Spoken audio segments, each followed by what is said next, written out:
말씀 함께 나누도록 하겠습니다. 요한복음 9장에는 날 때부터 맹인된 자를 보게 한 사건들을 소개를 하고 있죠. 이건 단순히 예수님의 치유 사역이 아니고 예수님이 누구시고 그가 왜 이 땅에 오셨는지를 선포하는 소위 복음을 그려놓은 에피소드예요. 이 에피소드에서 예수는 세상을 구원하시는 빛이시며 우리에게 하나님을 알려주고 그 생명을 얻게 하시는 분이시다라고 그렇게 그리고 있어요. 또 날 때부터 맹인된 자, 이는 모든 인간의 영적 형편을 말해줍니다. 그는 하나님과의 관계가 끊어져 있으므로 그 생명을 공급받지 못하고 그 빛을 볼 수 없어서 의로움과 거룩함으로 인도받을 수 없는, 하나님의 생명으로 인도받을 수 없는 모든 인간을 상징적으로 표현을 해주고 있습니다. 그는 맹인된 자신의 운명이 무엇 때문인지 알지 못한 채로 무기력하게 길가에 앉아서 지나가는 사람이 베풀어주는 조그만 자비를 바라며 하루하루 구걸하며 연명하고 있었죠. 인간도 태어나면서부터 어둠 속에 속해서 선과 악을 분별하지 못하고 그저 숙명처럼 죄를 저지르고 살아가면서 그때그때 임하는 하나님의 자그마한 은혜로 간신히 연명하고 있는 거죠.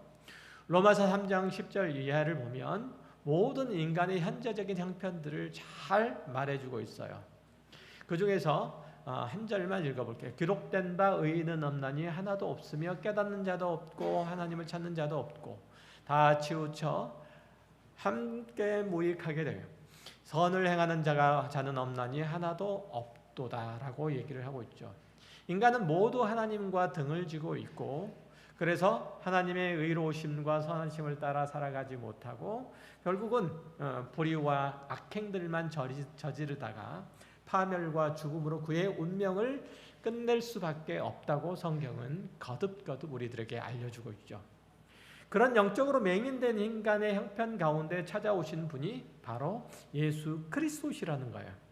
그가 친히 모욕과 고난을 받으시고 십자가에 달려 죽으심으로써 죄인된 인간의 죄값을 대신 치르심으로써 우리의 구원을 이루셨다는 거죠.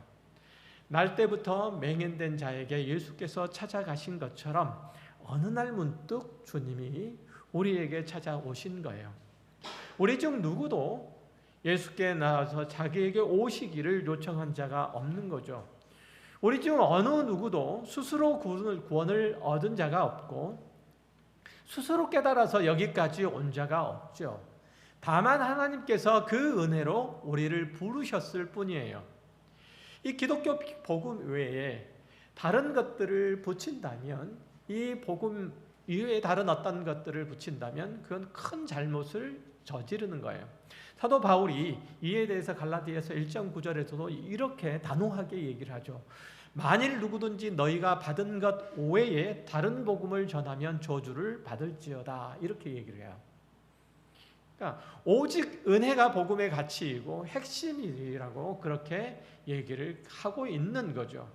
그렇다면 오직 하나님의 은혜가 우리를 구원했고 그 은혜가 우리를 지탱하며 그 은혜가 하나님의 영원한 나라에게까지 우리를 인도한다면 이 휴가철에 다른 데 가서, 산에 가서 들에 가서 놀지 않고 왜 지루하고 따분한 이 설교를 들어야만 하냐?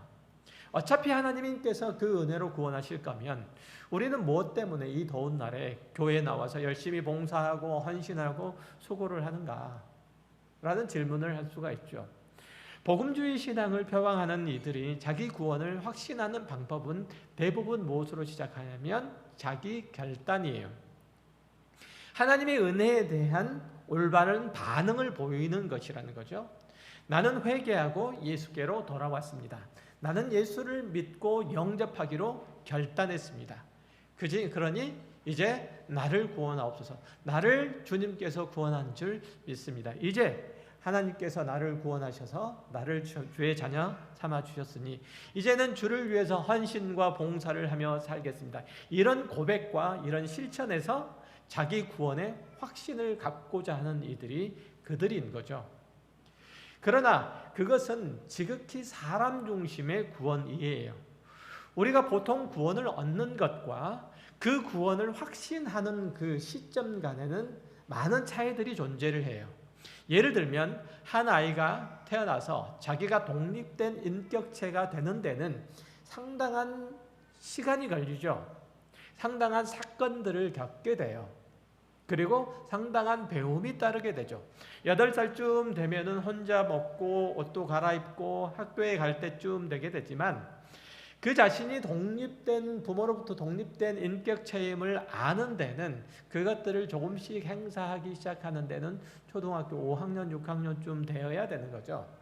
마찬가지로 한 사람이 하나님의 구원의 은혜를 입고 새 사람이 된 때와 그가 자기를 하나님의 자녀로서의 인격체임을 인식한 때와는 시간적으로 차이가 있기 마련이라는 거예요.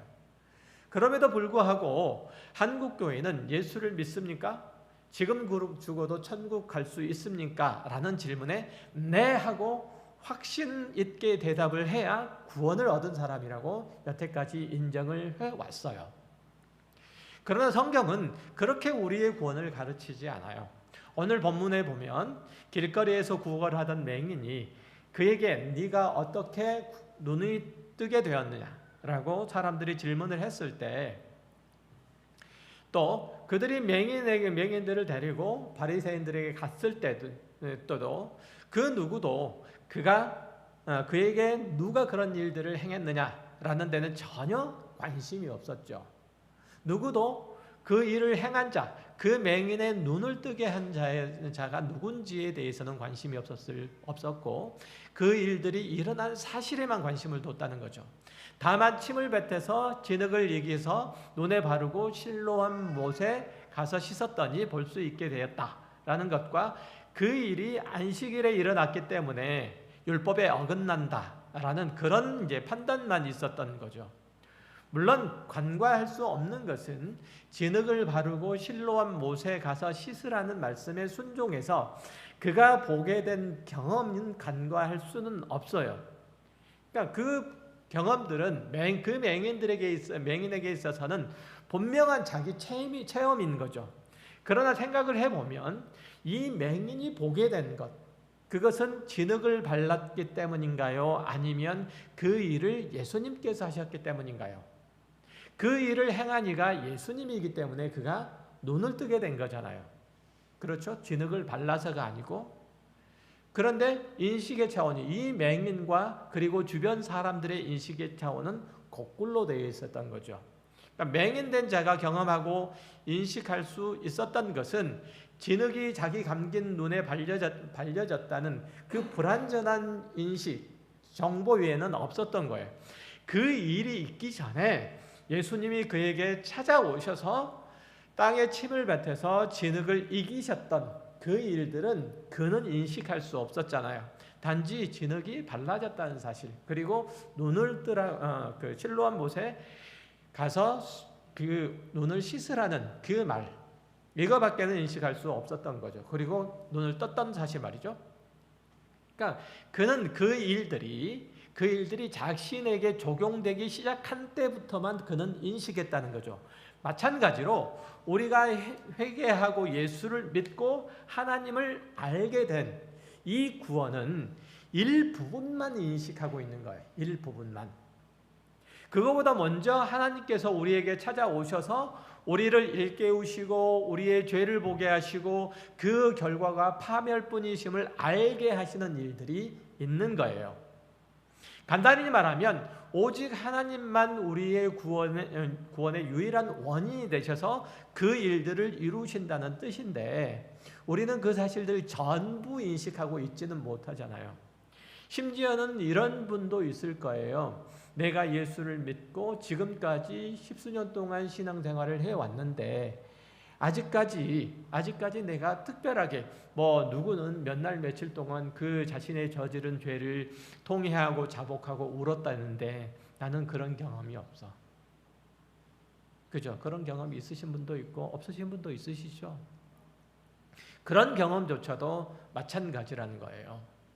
그러니까 이를 이제 뒷받침해 주는 것이 요한복음 9장 35절 36절에 나타나 있는데, 맹인이 눈을 뜨자 유대인들 사이에서 한바탕 소란이 일어나잖아요. 맹인이었던 사람의 부모와 당사자를 불러서, 맹인을 불러서 너를 고친 이가 누구냐라고 사람들이 질문을 했어요.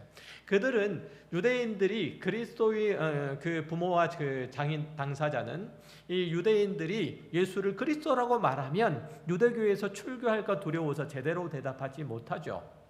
그러자 이제 바리새인들이 그 맹인과 그 부모를 쫓아보내요. 그 내용들이 나와요. 그러니까 읽어볼게요.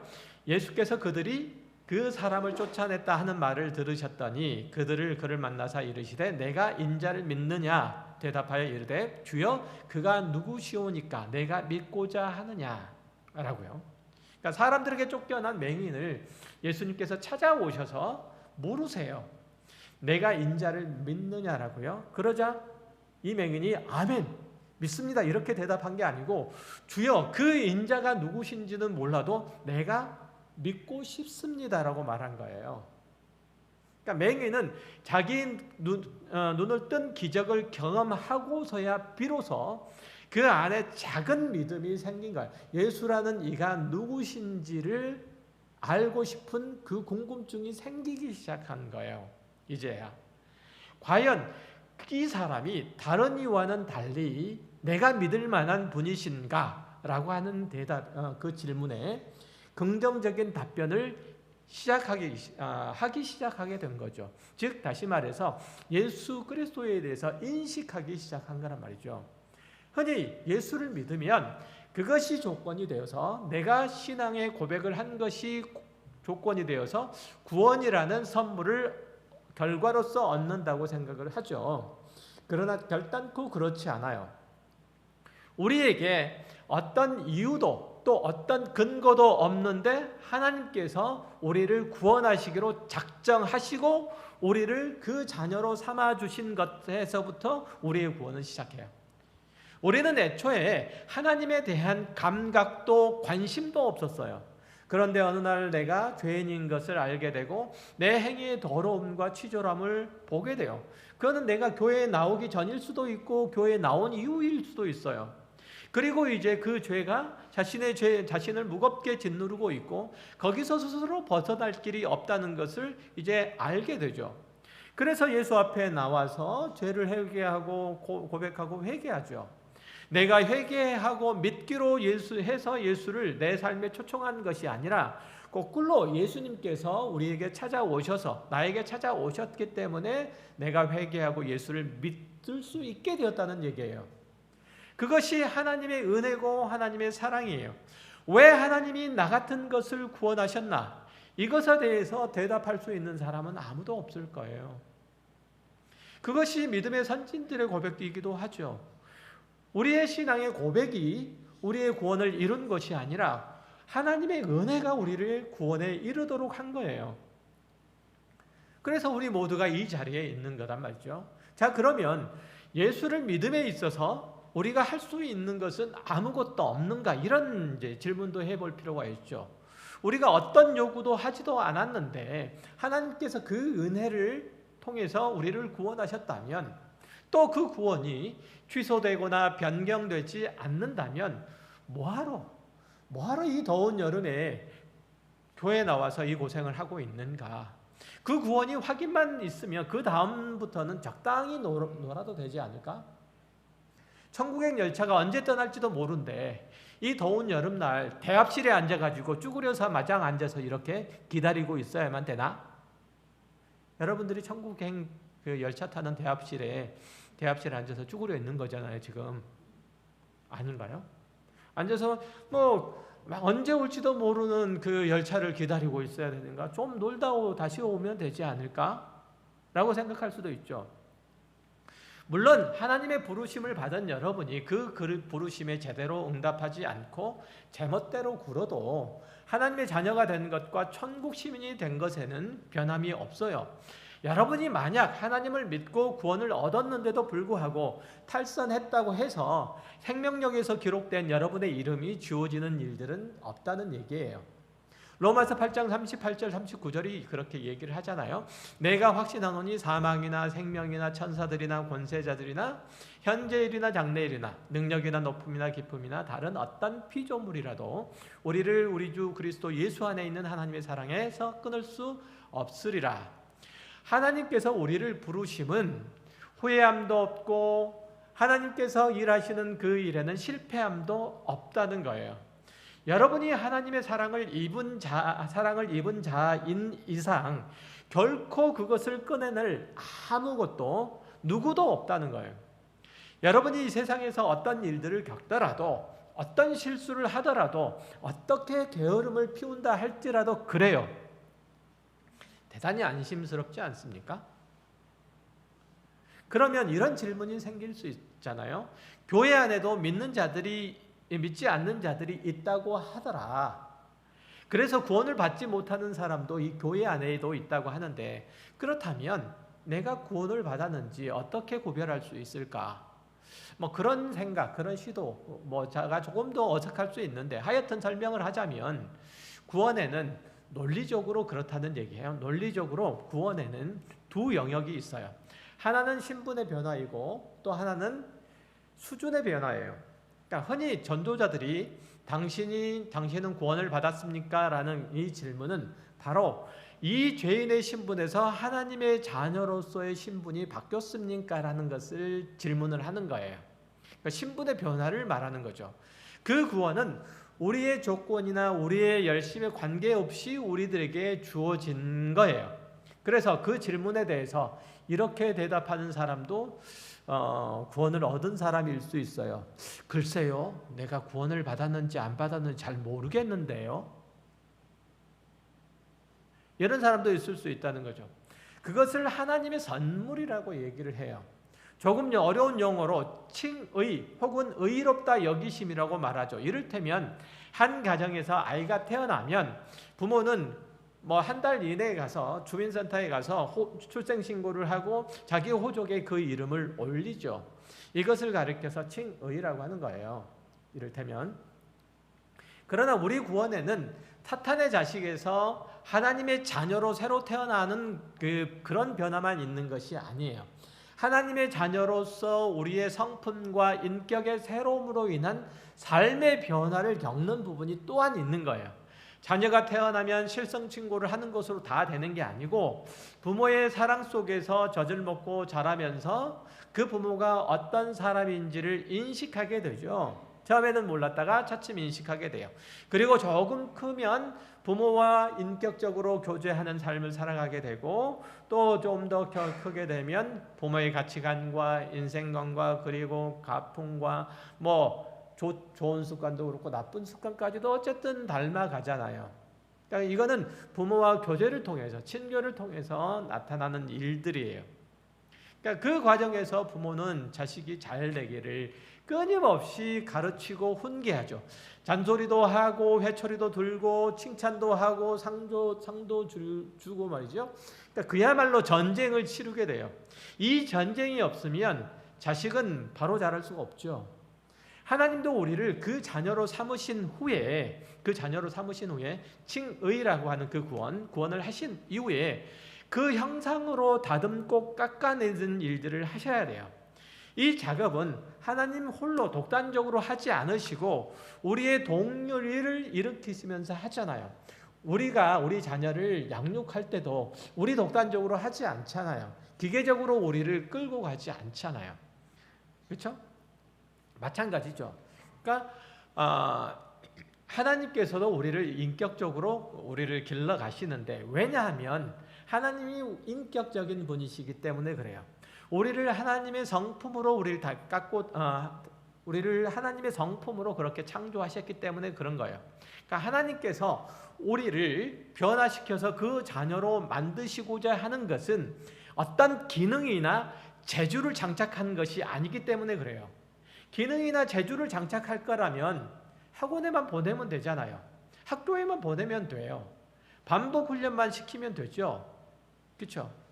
요즘은 부모들이 학원이나 학교에만 보내는 게 아주 대부분인데, 그거는 기능을 장착하는 거예요. 그러나 하나님께서는 어쨌든 자발적으로 우리가 하나님께 순종하고 우리의 성품과 인격이 하나님을 닮기를 원하시기 때문에 하나님께 대한 믿음과 신뢰를 만들어내는 작업들을 하세요. 그리고 우리가 하나님께 대한 신뢰를 갖고 믿음을 갖고 하나님께서 어떤 분이신지를 알아가게 하시죠. 알아가게 하세요.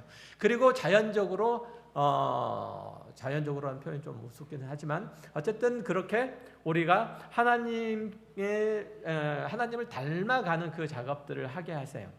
하나님께서는 우리를 죄의 노예했던 자리에서 꺼내서 하나님의 자녀로 만들어 가시는 그 작업들을 계속 하신다는 거예요. 신의 성품에 참여하는 자로서 점도 없고 흠도 없고 그 거룩한 백성이 되게 하시는 그 일들을 하세요. 그 마치 마크 트웨인의 소설 왕자와 거지에서 왕자가 거지로 바뀌는 그런 과정과 같죠.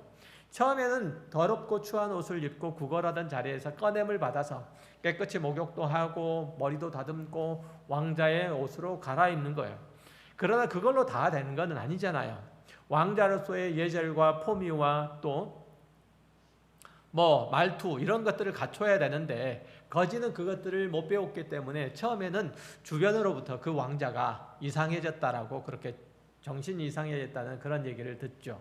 그러나 시간이 지나자 차츰 왕궁 생활에 익숙해지고 왕자다운 면모를 갖추게 되잖아요. 거지였던 자가 왕자로 변하는 그 모든 일들은 그 거지였던 자의 자발적인 노력과 수고가 있어야 되잖아요. 원래 왕자와 옷을 바꾸고 왕궁의 예절을 바꾸고 말투를 가다듬고 생각을 왕자처럼 하고 하는 그런 노력들은 필요로 하다는 얘기예요. 그리고 그 일에 얼마만큼 적극적으로 열심히 임했느냐에 따라서 왕자가 되는, 왕자스러워지는 그 시간도 달라지잖아요. 그 기간이 달라지잖아요. 우리의 구원도 마찬가지예요. 하나님께서 우리를 그의 자녀로 삼으시는 그 구원은 하나님께서 일방적으로 행하시지만 그 다음부터는 우리의 동의와 의지적인 참여가 요구가 되는 거예요. 그러니까 거기에는 우리의 동의가 있어야 되고 결심도 있어야 되고 노력도 있어야 되고 인내도 있어야 되고 순종도 있어야 되는 거예요. 하나님께서 이스라엘 백성들을 애굽에서 꺼내는 것까지는 하나님 홀로 하시잖아요. 그리고 홍해를 건너서 광야에 들어가는 순간부터는 이스라엘 백성들의 동의, 이스라엘 백성들의 참여, 이스라엘 백성들의 순종을 요구하세요. 그것과 똑같아요. 그런데도 우리는 늘 이런 생각을 하죠. 우리가 거지였을 때 왕자로 만들어 달라고 하지도 않았는데 그렇게 해줬으면 다시 거지 생활하다가 언제든지 왕자로 원하면 돌아올 수 있겠다. 그래도 다시 왕자 노릇 할 수 있지 않을까라고 생각을 하죠. 물론 하나님께서는 우리가 하나님의 자녀로 신분이 바뀐 이상 그렇게 하실 거예요. 그러나 그러면 언제 하나님의 식탁에 앉아서 하나님과 함께 만찬을 누릴 거예요?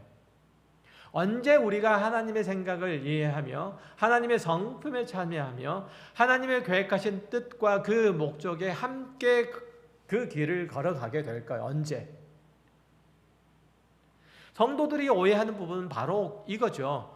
죄를 지어도 회개하면 용서가 되니까 별 부담 없이 죄도 짓고 세상 사람처럼 살아도 어차피 구원은 얻은 것이니까 이제는 예수 안 믿었을 때처럼 편하고 즐겁고 만족스럽게 살다가 천국 가기 며칠 전부터 정신만 차리고 주님 있다가 주님 만나자. 그렇지 않죠.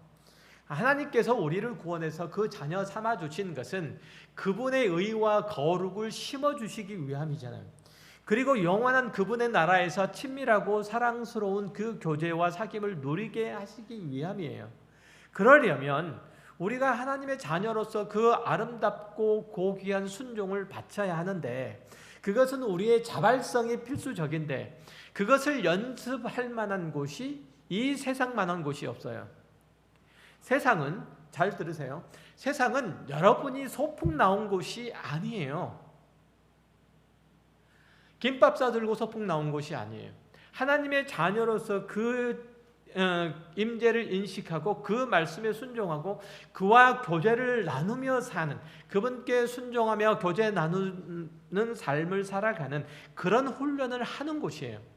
밖에 있는 사람들은 제국의 삶을 사느라고, 그것을 배우느라고, 거기서 이기려고 하느라고 바쁜 곳이지만 우리는 천국의 삶을 배우는 곳이 이 세상이고 그 훈련을 하라고 우리의 신앙의 인생이 아직도 계속되고 있는 거예요. 이 세상은 훈련터이지 소풍 장소가 아니란 말이죠. 그래서 에베소서 4장 20절 이하에서 이렇게 권면하잖아요. 오직 너희는 그리스도를 그같이 배우지 아니하였느냐. 진리가 예수 안에 있는 것 같이 너희가 참으로 그에게서 듣고 또한 그 안에서 가르침을 받았을진데 너희는 유혹의 욕심을 따라 썩어져가는 구습을 따르는 옛사람을 벗어버리고 오직 너희의 심령이 새롭게 되어 하나님을 따라 의와 진리의 거룩함으로 지으심을 받은 새 사람을 입으라.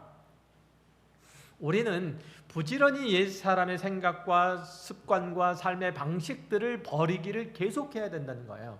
예수 그리스도의 성품과 인격과 그 순종과 충성을 배워가야 한다는 거예요. 그 일들을 게을리하지 말아야 된다는 거예요. 그렇게 하지 않으면 우리의 구원이 취소되기 때문이 아니고, 그렇게 하지 않으면 하나님의 자녀다움을 배울 수 없기 때문에 그렇다는 거예요. 하나님께서 우리들에게 주시는 그분의 영광을 우리가 담아낼 수 없기 때문에 그렇다는 거예요. 그렇게 해야만 구원을 얻어서 하나님의 나라의 상속자가 될 수 있다는 뜻이 아니고, 그 나라의 백성이요 그 나라의 상속자로서 그렇게 살라는 거예요. 너희가 하나님의 나라에 왔으면, 천국에 왔으면 하나님의 나라, 천국 백성답게 살아라. 하나님의 백성에게 주신 하나님의 놀라운 은혜의 선물을 마음껏 누리고 살아라. 이 얘기하는 거잖아요. 로마서 6장 4절 이하에서도 그리스도 예수 안에서의 새로운 삶을 살라고 그렇게 이제 완곡하게 권면하잖아요. 그러므로 우리가 그의 죽으심과 합하여 세례를 받음으로 그와 함께 장사되었나니 이는 아버지의 영광으로 말미암아 그리스도를 죽은 자 가운데서 살리심과 같이 우리로 또한 새 생명 가운데서 생하게 하려 함이라. 만일 우리가 그의 죽으심과 같은 모양으로 연합한 자가 되었으면 또한 그의 부활과 같은 모양으로 연합한 자도 되리라. 우리가 알거니와 우리의 옛사람이 예수와 함께 십자가에 못 박힌 것은 죄의 몸이 죽어 다시는 우리가 죄에게 종노릇 하려 하지 아니하려 함이니 이는 죽은 자가 죄에서 벗어나 의롭다 하심을 얻었음이니라. 우리가 어떻다고요? 우리가 예수 그리스도와 더불어서 죽고 예수 그리스도와 더불어 살았다는 거예요. 예수 그리스도와 함께 연합해서 함께 죽고 함께 살았다는 거예요. 그러면 예수 그리스도가 다시 산 것처럼 우리도 그렇게 다시 산 자로서의 살아야 된다는 거잖아요. 우리의 옛사람이 예수와 함께 십자가에 박혔으니까, 우리가 죄에 대해서는 죽은 자가 되었으니까 이제는 예수와 함께 예수의 살아나심과 더불어서 새 생명을 얻은 자답게 살라는 거예요. 그러니까 얻은 자가 되려면 그렇게 살라는 얘기 아니고 새 생명을 얻은 자답게 살라고 하는 거예요. 성경은 거듭거듭 간절히 이렇게 말씀하시잖아요. 그래도 거절하실 거예요? 대강사실 거예요? 모른 채 하실 거예요? 여러분 중에 자녀로 인해서 얘를 안 태워오신 분이 아마 없으실 거예요. 염려되고 걱정되어서 밤잠을 설쳐보지 않으신 분이 없을 거예요. 말 안 듣고 제멋대로 사는 우리들을 보면 우리 하나님 아버지의 마음이 그럴 거예요. 부모야 어떻든 난 상관없다 라고 생각하는 그런 사춘기 아이처럼 살려면 그렇게 사셔도 돼요. 왜냐하면 그래도 괜찮으니까, 구원은 취소되지 않으니까.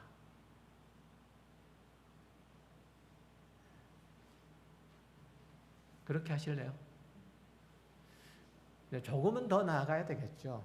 조금 더 아버지의 마음을 헤아려야 되겠죠. 아버지의 성품을 본받아야 되겠죠. 또한 아버지께서 나를 기르시는 그 목적을 이해해야 되겠죠. 그렇죠? 아버지와 함께 길을 갈 수 있어야 되겠죠. 로마서 6장 4절 이하에 나오게 된 진술, 이게 바로 이 뭐 때문이냐면 1절 때문이에요. 로마서 6장 1절 때문이에요. 그런즉 우리가 무슨 말을 하리요? 은혜를 더하려고 죄에 거하겠느냐? 어리석은 사람들이 하는 말이, 나는 요구하지도 않았는데 구원의 은혜를 주셨으니까, 그것이 확정되고 또 취소되지 않으니까, 그러면 내가 뭐 때문에 열심히 예수를 믿을 필요가 있나? 뭐 때문에 그리스도인으로 고단한 삶을 살 필요가 있나? 어차피 얻은 구원인데 나중에 천국에 들어갈 때나 마치 프리패스처럼 꺼내서 사용하면 될 텐데, 이렇게 따지고 들어오죠.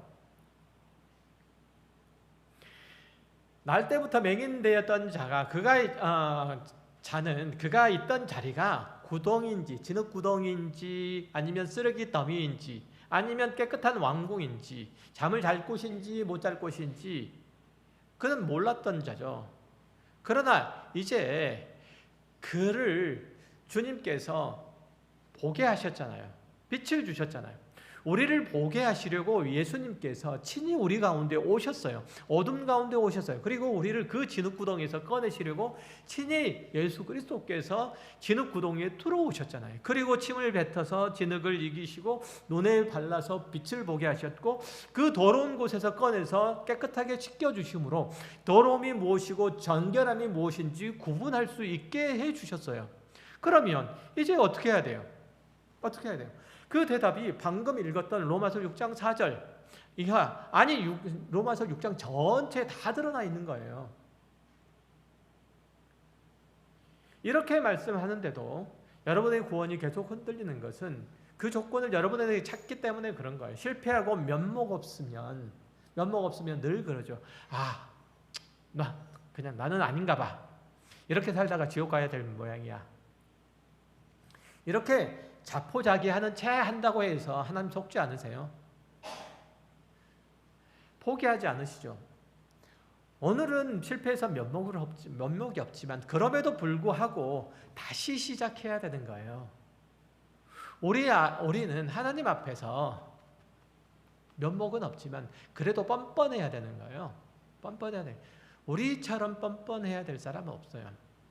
우리의 모든 의지와 노력과 결단을 다 동원해서 다시금 하나님의 자녀로서 마땅히 갖추어야 될 면모를 갖추어야 되는 거예요. 여러분의 모든 믿음을 다해서 하나님의 백성으로서의 순종과 충성을 배워야 되는 거죠. 여기까지 말씀드리는데도 여러분 중에 어떤 분은 내가 구원의 확신을 구원을 얻었는지 확신하지 못하겠는데 이 모든 게 다 무슨 소용인가? 내가 하나님의 나라에 갈 수 있을지 없는지도 확인할 수도 없는데 어떻게 그 백성됨의 자질과 면모를 갖추겠는가? 이렇게 말할 분이 다시 생길지도 모르죠. 물론 일리가 있는 말이에요. 내가 구원받은 하나님의 자녀이고 그 운명이 바뀌지 않고 언제 죽어도 천국 갈 거라는 그런 확신이 없는 한, 그리스도 안에서 하나님께 순종하고 그 거룩하심과 의로우심을 닮아가려고 그 힘들고 어려운 삶을 자처하는 사람은 아무도 없어요. 그렇잖아요. 그런 의미에서 구원의 확신을 가진 사람은 복돼요. 그러나 그 구원의 확신이 있어야만 천국에 들어가거나 하나님의 자녀로서의 삶이 시작되는 것은 아니라고 서두부터 계속 제가 말씀을 드리는 거잖아요. 그 확신이 있어야만 여러분이 하나님의 자녀인 것은 아니란 말이죠. 내가 하나님의 자녀가 맞나? 뒤통수를 극적거려도 내가 하나님의 자녀인 거예요. 구원은 나의 상태나 조건이나 행위와 전혀 상관이 없잖아요. 요한복음 9장에서 날 때부터 맹인된 자가 등장하는 것은 8장에서 예수님이 오셔서 복음을 전하고 진리를 설명하고 기적을 베풀어도 아무도 반응하지 않았다는 그 사실을 확인시키고 난 후에 요한복음 9장에서 예수님이 날 때부터 맹인된 자를 만나시는 거예요. 그 자는 예수님을 만나기로 돼 있었어요. 예수님께서 그를 찾아가셨어요. 그가 예수님을 인식하기 전에도 예수님께서는 그를 구원하셨단 말이죠. 그리고 눈을 뜨고 난 다음에 사람들에게 배척을 받고 난 다음에서야 비로소 예수님께서 찾아가시니까 예수가 누구신지 모르겠지만 내가 믿기를 원하지. 이렇게 되었단 말이죠. 이해되세요? 그는 그 이전부터 이미 하나님의 자녀였던 거예요. 그러나 그의 인식의 차원은 그때서야, 요한복음 9장 31절 이하에 그때서야 비로소 생기기 시작한 거란 말이죠. 그러니까 제자들이 저 사람이 맹인된 것이 저 사람 본인 때문입니까? 아니면 부모 때문입니까? 이런 질문을 한 것도 다 그런 차원이잖아요. 인간은 죄로 인해서 하나님과의 관계가 끊어지고 그분을 발견하지 못하고 그래서 진리와 생명을 얻지 못하는 존재가 되고 말았음을, 그래서 하나님이신 예수께서 직접 사람을 찾아오셔서 이 땅에 오셔서 요한복음 9장을 형성하셨다는 거예요. 그래서 이 땅에 오셨다는 거예요. 여러분 가운데 오셨어요. 여러분이 하나님의 자녀가 된 가장 확실한 증거는 교회에 나와서 앉아있다는 사실이에요. 이렇게 하나님을 예배하는 자리에 동참하고 있다는 사실이에요. 그것은 여러분의 인식 저 깊은 곳에 하나님에 대한 감각이 있기 때문에 가능한 거란 말이죠. 그것보다 더 분명한 믿음의 근거는 없는 거예요. 얼마가 되었든지 여러분이 피 같은 돈을 헌금으로 내고 이 지겨운 시간을 견디다가 끝나면 한 끼 식사 때우고 집에 가는 게 다잖아요. 이 얼마나 비효율적인 일이에요. 그런데도 어쨌든 매주일 오고 있잖아요. 그리고 이런 얘기를 하면 그런가라고 귀담아 듣잖아요. 그렇잖아요. 그러면은 이제 시작을 하는 거예요. 왜 제가 이런 말씀을 드리냐면 여러분이 구원의 가치를 모르기 때문에 그래요. 시작뿐만 아니라 그 가치를 모르기 때문에 그래요. 나는 복잡하고 어려운 교리도 모르겠고 현학적인 신학적인 표현들에도 전혀 관심이 없다. 내가 아는 한 가지는 예수님이 죄인인 나를 사랑하신다는 그 사실이다. 나는 회개를 했고 기독교 신앙을 갖게 됐고 교회에 나오게 됐다. 이거면 되지 않냐? 뭔가 그럴듯해 보이죠. 열정도 있어 보이죠. 그렇죠? 믿음도 있어 보여요. 그러나 바로 이런 생각이 우리가 성경을 묵상하고 거기서 배우는 것을 방해해 왔잖아요. 제가 이런 얘기를 거듭거듭 하는데도 못 알아듣게 만들잖아요. 여태까지 우리가 그렇게 살아와서 내가 신앙생활을 하면서 경험한 것들을 성경 안에서 확인하려고 하는 습관을 들이지 못하게 해왔잖아요. 그리고 분위기만 만들려고 하는 거예요. 울만한 분위기, 가슴에서 올라온 뜨거운 기운, 짜릿한 어떤 감정, 으쌰으쌰하는 어떤 열심, 이런 것만 있는 거예요. 대부분의 성도들은 이런 걸 원하잖아요. 나한테는 뜨거운 짜릿한 뭔가가 없어. 나는 첫사랑을 잃어버렸어. 첫사랑. 그놈의 첫사랑 타령 언제까지 할지 모르겠는데. 여러분 아내 앞에서 남편 앞에서 첫사랑 얘기해 보세요. 지금 40대 50대 됐는데 그 빵맹이 맞는다니까요. 언제까지? 첫사랑이 왜 실패하는 줄 아세요? 책임을 못 지기 때문에 첫사랑이 실패를 하는 거예요. 책임지면 책임을 알면 첫사랑이 실패 안 하죠. 우리가 사랑을 이어오는 거나 부부간의 사랑을 이어오는 것은 다른 게 아니고 서로에 대한 책임이 이어오는 거예요. 내가 사랑을 해야 상대방을 책임지죠. 사랑이 없는데 어떻게 책임져요?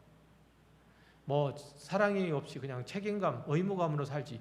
아니, 사랑이 없는데 어떻게 의무감을 가질 수 있어요?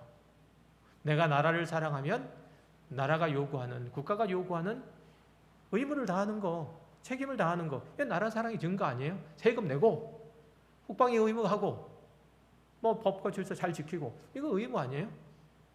사랑하니까. 언제까지 첫사랑 가슴 두근거린 첫사랑 얘기할 거예요. 제가 60대 되는데 70대 됐는데 첫사랑을 하는 것처럼 가슴이 두근거리는 사랑을 하면 저는 매일 침대에서 까무라칠 거예요. 그렇잖아요. 여러분도 마찬가지잖아요. 그렇게 되고 말 거예요. 그렇잖아요.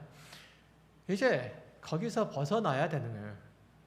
요한복음 8장에서 확인했듯이 예수님은 유대의 바리새인들과 계속 논쟁을 벌이시잖아요. 그건 과연 누가 진리를 말하고 누가 생명을 전하인 자인가를 나타내려고 하는 거잖아요. 하나님께서 어떤 분이시고 우리는 그분의 일하심에 어떻게 반응해야 되는지를 계속 말씀하셨는데 그렇게 했다고 바리새인들이 다 수긍하고 다 그 앞에 무릎 꿇었어요. 오히려 예수님께 돌을 던지려고 했던 것을 여러분도 기억하실 거예요. 그럼에도 불구하고 그들과 논쟁하고 설득하시는 일들을 요한복음 8장 내내 계속 하시잖아요. 그거 왜요? 왜 그렇게 하시죠? 바로 나중에 구원을 얻어서 눈을 뜨게 된 사람들 때문에 그래요. 이 성경을 읽는 우리들 때문에 그 논쟁을 계속 해오시는 거예요. 우리가 구원을 얻는 것에 그게 다라면 요한복음 3장 16절 한 구절만 있으면 다예요. 그렇잖아요. 그것만 있으면 땡이에요. 이 성경 그 기나긴 구절들이 왜 필요해요? 왜? 성경을 읽는 우리 때문에 이 책이 기록된, 이 책에 기록된 사실은 눈을 뜨게 하기 위해서가 아니라 뜨게 된 다음에 우리가 맹인과 같아서 눈을 뜨지 않는 한 진리와 생명에 대해서 어떠한 반응도 할 수 없구나. 죄인들이 하나님을 거부한 이유가 이렇구나. 이걸 알게 되고 이제 내가 눈을 뜨게 됐으니 하나님을 배웁게 되었으니 그 하나님의 거룩하심과 의로우심과 선하심, 하나님께서 나를 그분의 자녀 삼으신 그 목적에 합당하게 내 삶을 받고 하나님의 통치 아래서 내 삶을 경영해 가야 되는구나 라는 사실들을 이해하고 어떻게 하면 그렇게 하나님의 뜻을 따라서 내 삶을 경영할 수 있지? 성경의 가르침을 통해서 우리가 배우고 연습하려고 이 성경이 있는 거예요. 성경의 가르침이 끊임없이 있는 거예요. 광고 하나 드립니다. 9월 달에 성경 공부 다시 시작합니다. 맹인이 눈을 떴는데도 유대인들은 여전히 그를 거절한 것을 경험하고서야 비로소 그가 예수를 믿고자 원했던 것처럼 그때야 비로소 주님의 말씀을 들을 준비가 되었던 것처럼 우리도 마찬가지잖아요. 여러분이 구원을 얻었다는 사실이 전부가 아니에요. 여러분이 이 자리에 나와 앉아 있으면 장땡이 아니에요. 그게 시작이에요. 배워야 되는 거예요. 제가 여러 번 말씀드리듯이 신앙은 아는 것 이상 절대로 넘어갈 수 없는 거예요. 구원의 확신도 좋고 신앙의 열심도 좋고 그 순수함도 좋고 기적의 경험도 좋은데 하나님께서 여러분을 어디로 끌고 가려고 하는지 성경을 통해서 배우고 확신하고 그 안에 거하란 말이에요. 사도 바울이 복음의 열정이 있는 빌립보 교회 성도들에게 이렇게 권면하잖아요. 빌립보서 4장 8절 끝으로 형제들아 무엇에든지 참되며 무엇에든지 경건하며 무엇에든지 오르며 무엇에든지 정결하며 무엇에든지 사랑받을 만한 무엇에든지 칭찬을 받을 만하며 무슨 덕이 있든지 무슨 기름이 있든지 이것들을 생각을 하라. 너희는 내게 배우고 듣고 본 바를 행하라. 그리하면 평강의 하나님이 너희와 함께 계시리라. 사도 바울이 빌립보 교회 성도들에게 가르친 그 하나님의 말씀을 부단히 묵상하고 그것을 따라 살려고 노력하라고 그렇게 얘기를 하잖아요. 그렇게 하려면 누가 지키신다고요? 평강의 하나님이 너희를 지키신다고요. 하나님께서 너희의 평강을 보장하신다고요. 너희의 화목을 보장을 하신다고요. 누구와의 화목? 세상과의? 아니, 하나님과의 화목. 하나님과의 평강을, 하나님에 대한 이해를, 하나님에 대한 사랑을 더해 가실 거라냐. 깊고 깊은 사랑, 콩닥콩닥하는 사랑을 넘어서 타오르는 신앙의 그 열정에 분별력이 없으면 엉뚱한 곳에 불을 지를 가능성이 아주 높아요. 그러면 첫사랑은 불장난인 거예요. 그렇죠? 불장난이에요. 첫사랑이 성공을 하려면 9년, 10년 계속 그 사람과 함께 사랑을 이해해가야 되는 거예요. 그래서 성공을 하는 거예요. 많이 알아가야 된다는 거죠. 자충우돌하면서 다른 사람들을 괴롭게 하고 시험에 빠지게 하고 공동체를 어렵게 하는 일들이 얼마나 많이 있어요. 나 구원의 은혜를 받았습니다. 나 뜨거운 가슴으로 열정으로 내가 세상 앞에 나아갈 겁니다. 자, 돌격 앞으로 그래가지고 밖에 나가서 전도하고 외국에 선교하고 나쁘다는 얘기가 아니에요. 그것도 좋지만 일단 하나님께서 나를 구원하신 목적이 무엇인지 배우시란 말이에요. 그래서 너희는 내게 배우고 받고 듣고 본 바를 행하라 라고 그렇게 권면하잖아요. 그렇죠? 뭐가 방점이 있어요? 행하라의 방점이 있어요? 너희는 내게 배우고 받고 듣고 본 바, 그걸 행하라는 거죠. 행하라가 아니고, 행하지 않기 때문에 그런 얘기를 하는 게 아니고 따라 행하라. 그러니까 그 모든 말씀을 듣고 행하라. 네 맘대로 하지 말고. 네 맘대로 하지 말고. 그리스도인으로 커가는 데 있어서 성경의 가르침이 꼭 필요하죠. 그리고 그 말씀에 순종하고자 자신의 의지, 자신의 신앙의 열정들을 쏟아내야 돼요. 엉뚱한 곳에 불을 지르는 것이 아니라 우리의 모습이 그리스도인답도록 열과 성의를 다해야 된다는 거예요. 골로새서 3장 5절 이하에서 이렇게 말씀하잖아요. 그러므로 땅에 있는 지체를 죽이라. 곧 음란과 부정과 사욕과 악한 정욕과 탐심이니 탐심은 우상 숭배니라. 이것들로 말미암아 하나님의 진노가 임하느니라. 너희도 전에 그 가운데 살 때는 그 가운데서 행하였으나 이제는 너희가 이 모든 것을 벗어버리라. 곧 분함과 노염과 악의와 비방과 너희 입에 부끄러운 말이라. 너희가 서로 거짓말을 하지 말라. 옛사람과 그 행위를 벗어버리고 새 사람을 입었으니 이는 자기를 창조하신 이의 형상을 따라 지식에까지 새롭게 하심을 입은 자니라. 뭘 하라는 거예요? 너희가 모든 것을 바로 분함과 노염과 악의와 비방과 너희 입에 부끄러운 말이라.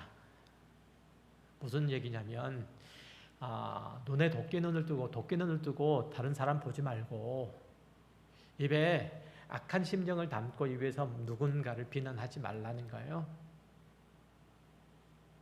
여기서부터 모든 게 나온다는 거죠. 그러니까 이전에 하나님의 구원 밖에 있을 때는 온갖 우리가 죄악된 생활을 하고 살았고 더러운 환경에 노출되어 있었잖아요. 그러나 이제 새 사람이 되었으니까 옛 사람의 행위를 벗고 새 사람으로서의 선한 일들을 행하라, 이런 얘기예요. 그렇지만 그건 그냥 되는 게 아니고 어떻게 한다는 거예요? 의지와 정성과 열심을 모아서 훈련해야 된다는 거예요. 훈련. 그래서 우리가 신앙생활을 할 때는 늘 뭐가 있냐면 문지방에다 머리 찍는 일들이 있어요. 그건 무슨 뜻이냐면 내가 해놓고 후회한다는 거예요. 내가 말해놓고 내 입 쥐어뜯는 일들이 있는 거예요. 그래서 신앙생활 열심히 하는 사람들 보면은요, 입이 없어요.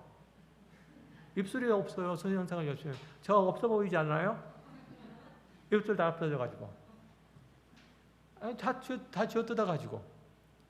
그렇게 되는 거예요. 10절 말씀을 보세요. 10절 말씀을 보면 너희를 창조하신 이의 형상을 쫓아 살도록 너희가 구원을 얻었다. 그러니 하나님의 자녀답게 살아라. 이 말씀을 10절 말씀에서 지금 하고 있는 거잖아요. 만약에 새 사람으로서 살려고 하는 그 노력과 그 헌신과 그 수고를 하지 않으면 옛사람의 더러운 모습 그대로 살 수밖에 없다는 거예요. 그렇게 살아놓고 뭘 하냐면 자신의 구원을 의심한단 말이죠. 그렇게 살고서 자신의 의심을, 내가 구원받은 하나님의 자녀가 됐나?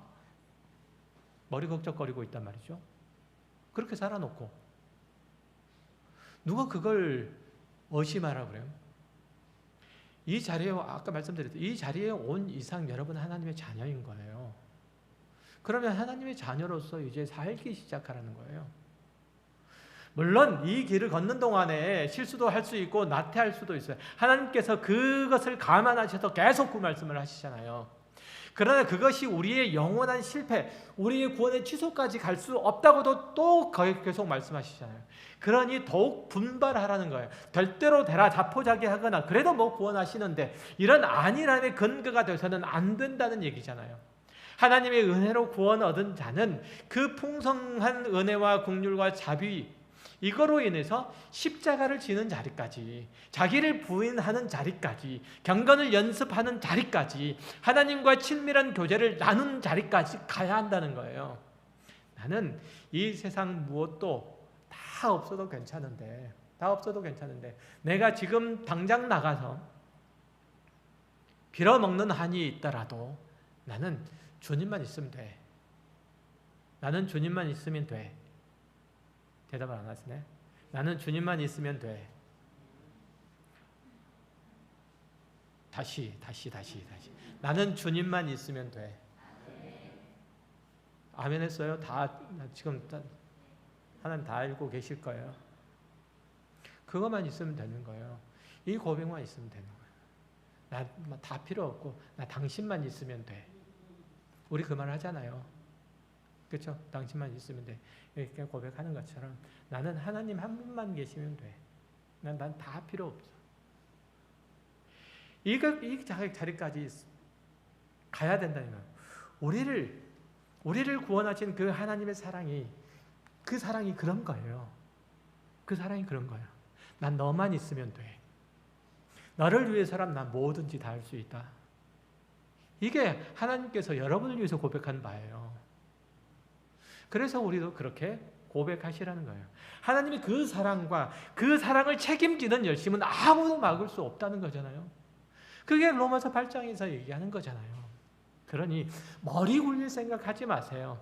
딴 생각할 생각하지 마시고 하나님의 기뻐하시는 뜻을 따라서 사세요. 하나님께 거룩한 산 제사를 드리는 그런 삶을 사시길 바랍니다. 기도하겠습니다.